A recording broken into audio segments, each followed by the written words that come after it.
Hello friends, मैं doctor Rituraj Sharma, आपका braces specialist and general dental surgeon Jaipur से। तो आज हम जिस टॉपिक के बारे में बात करना चाह रहे हैं, एक्चुअली उससे पहले मैं आपको अपना एक रिसेंटली फिनिश्ड ऑर्थो केस दिखाना चाहूँगा। उसका प्री एंड पोस्ट ट्रीटमेंट मेरे पास जो पिक्स हैं मैं एक बार आपसे शेयर करना चाहूँगा, फिर हम टॉपिक पे बात करेंगे। ठीक है, so this is the patients pre treatment photograph. ये फ्रंट व्यू है बिफोर ट्रीटमेंट जो हमने बेसिस का किया उससे बिफोर का। This is the side occlusion view. ठीक है, देख सकते हैं आप कितनी ज़्यादा क्राउडिंग है, ऑक्लूजन पूरा डिस्टर्ब हुआ हुआ है, प्रीमोलर पूरा क्रॉस बाइट में है।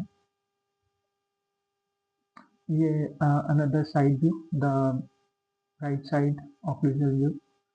इसमें भी आप देख सकते हैं क्राउडिंग वगैरह। ये फोटोग्राफ थोड़ा क्लियर नहीं है, एक्चुअली फोकस नहीं हुआ है, प्लस मिरर में थोड़े स्क्रैचेस थे, बट आपको क्राउडिंग अप्रिशिएट हो रही होगी अपर आर्च में। And this is the lower arch, it is quite align. तो ये पेशेंट के प्री ट्रीटमेंट पिक्स हैं। अब हम आते हैं पोस्ट ट्रीटमेंट। जब हमने ब्रेसेस का ट्रीटमेंट कर दिया तो इसके दांत कैसे हो गए हैं आप देख सकते हैं, एकदम अरेंज टीथ हैं। ये फ्रंट ऑक्लूजन व्यू है, ये इसका लेफ्ट साइड का है। देख सकते हैं जो प्रीमोलर बिल्कुल बाहर था ऑक्लूजन में फिट हो गया है। ये another side of occlusion view, right side. इसमें भी आप देख सकते हैं ऑक्लूजन एकदम फिट है और जो टीथ हैं वो प्रॉपरली अरेंज हो गए हैं, क्राउडिंग रिलीफ हो गई है सारी।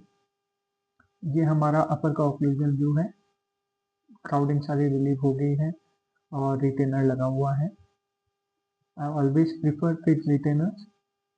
ये लोअर ऑक्लूजन व्यू है, इसमें भी आप देख सकते हैं रिटेनर लगा हुआ है। नाउ द रीजन बीइंग, मैं आपको अपने केसेस की पिक्स नहीं दिखाना चाहता था प्री एंड पोस्ट। जो मेन मेरा रीजन था ये पिक्स दिखाने का, वो आप लोगों ने शायद अप्रिशिएट किया हो कि नहीं। This thing, can you see these white bands over here and here? और ये आगे वाली पिक्स में भी हैं इनके, ये देखिए ये वाइट बैंड्स हैं। ठीक है, जब हम इस साइड देखते हैं तो इस साइड भी हैं। अब ये इनके आफ्टर ब्रेसेस की पिक्स हैं। एक बार हम वापस पहले वाली जो पिक्स थी बिफोर ब्रेसेस की उस पर जाते हैं। यहाँ पे आप अप्रिशिएट करेंगे थोड़े वाइट स्पॉट्स जरूर हैं, पर इतने ज़्यादा प्रोमिनेंट नहीं है जैसा हमने ब्रेसेस के बाद देखा है। यहाँ पे बिल्कुल भी ऐसे वाइट स्पॉट्स विजिबल नहीं हो रहे हैं। ये फ्रंट व्यू है, इसमें भी स्लाइड यहाँ पे वाइट स्पॉट्स हैं, कुछ यहाँ लाइन्स हैं, इसके अलावा फिलहाल नहीं है। तो ये जो वाइट स्पॉट्स आपको मैंने दिखाए हैं, ये वाइट स्पॉट लीजन्स होते हैं जो इनेमल के डीकैल्सिफिकेशन या डीमिनरलाइजेशन के कारण फॉर्म होते हैं। अब आफ्टर ब्रेसेस ये प्रोमिनेंट क्यों हो गया, उसका एक सीधा सिंपल रीजन है, दैट इज ओरल हाइजीन। अगर आप अपनी ओरल हाइजीन मेंटेन नहीं करते हैं तो प्लाक एक्यूमुलेट होता है। वो प्लाक जो है वो over the time acid produce करके और डीकैल्सिफिकेशन और डीमिनरलाइजेशन करता है, जिसके कारण ये वाइट स्पॉट्स क्रिएट होते हैं। अब इन वाइट स्पॉट्स को आप कैसे अवॉइड कर सकते हैं, इस by proper oral hygiene maintenance. आपके ऑर्थोडोंटिस्ट आपको एक प्रेस्क्रिप्शन लिख के देते हैं जिसमें वो आपको पर्टिकुलर ऑर्थोडोंटिक टूथब्रश लिखते हैं जो आपके ब्रेसेस में प्रॉपरली क्लीनिंग करने में हेल्प करता है। आपको fluoride containing mouth wash and fluoride containing toothpaste लिख के देते हैं, पर मोस्टली पेशेंट्स या तो वो प्रिस्क्रिप्शन फॉलो नहीं करते या फिर वो 1 मंथ फॉलो करते हैं क्योंकि उनके डॉक्टर ने, डेंटिस्ट ने या ऑर्थोडोंटिस्ट ने उनको दिया है, फिर वो उसके बाद अपने नॉर्मल टूथब्रश पे शिफ्ट हो जाते हैं। और ये लापरवाही फिर ओवर द टाइम, ये जो मैंने आपको फोटोज दिखाया, ये पेशेंट यंग पेशेंट है, 20-21 ईयर्स ओल्ड, और इसका आफ्टर ब्रेसेस रिमूवल में से यही सवाल था कि मेरे दांत तो अरेंज हो गए पर ये जो व्हाइट बैंड से रिमूव हो जाएंगे क्या। अब रही बात रिमूव होने की, तो मैं आपको बता दूं ये वाइट जो बैंड्स आपने देखे, व्हाइट स्पॉट लीजन जो होते हैं, ये लाइट हो सकते हैं by bleaching, teeth whitening procedure होता है, या फिर आपको इसको रेस्टोरेशन, कंपोजिट रेस्टोरेशन या वीनियर्स कराना पड़ेगा। ये वापस रिवर्ट बैक नहीं होते। आप ज़्यादा से ज़्यादा फ्लोराइड, अगर बहुत लाइट है तो फ्लोराइड जेल वगैरह या लगा के ट्राई कर सकते हैं, पर मोस्टली केसेस में ये इजीली नहीं जाते हैं। दूसरी चीज आई, आप जो खाना खा रहे हैं उसमें लिमिट रखें, अपने शुगरी फूड्स थोड़े लिमिटेड रखें, एसिडिक ड्रिंक जैसे कोल्ड ड्रिंक वगैरह हो गई, जो सोडा कंटेनिंग ड्रिंक्स हैं, उनको थोड़ा कम यूज़ करें जब तक आपके ब्रेसेस लगे हुए हैं।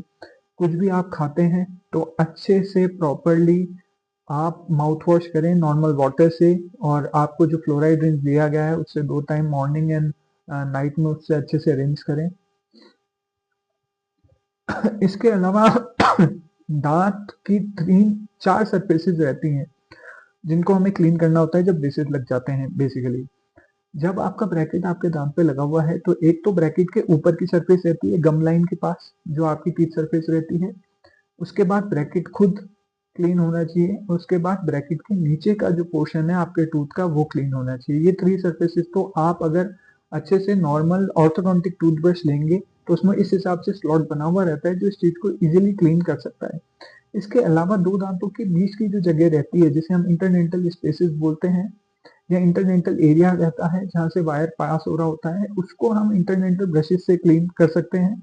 तो आपको इंटरडेंटल ब्रशिंग भी करनी है ताकि ओरल हाइजीन आपकी मेंटेन रहे।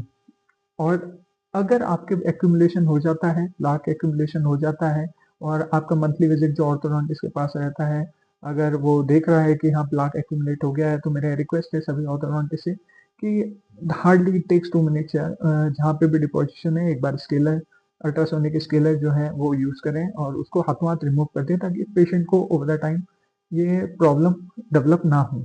मोस्टली यंग जो पेशेंट्स हैं 20s के आसपास, वो इंस्ट्रक्शंस फॉलो नहीं करते हैं, तो मेरा उनसे रिक्वेस्ट है कि आप को जो भी आप अपना बेसिस का ट्रीटमेंट करा रहे हैं तो इंस्ट्रक्शंस फॉलो करें, ठीक है।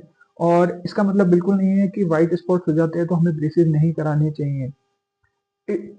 ये तो वही बात हो गई कि आप कोई न्यूज़ देख रहे हैं उसके अंदर आया कि आपने कोई रोड एक्सीडेंट देखा, और फिर कल से आप सोचे कि नहीं मुझे रोड पे नहीं चलना चाहिए क्योंकि एक्सीडेंट हो जाता है। हर चीज़ में प्रिकॉशन ज़रूरी है। आप जितना अच्छे से प्रिकॉशन रखेंगे तो उतने बेटर रिजल्ट्स आएंगे और उतना अच्छा आपकी ओरल हाइजीन के लिए भी रहेगा। आगे आप उस ओरल हाइजीन को आगे भी फॉलो कर पाएंगे, ठीक है। Take care of your oral health and overall health. See you in the next video.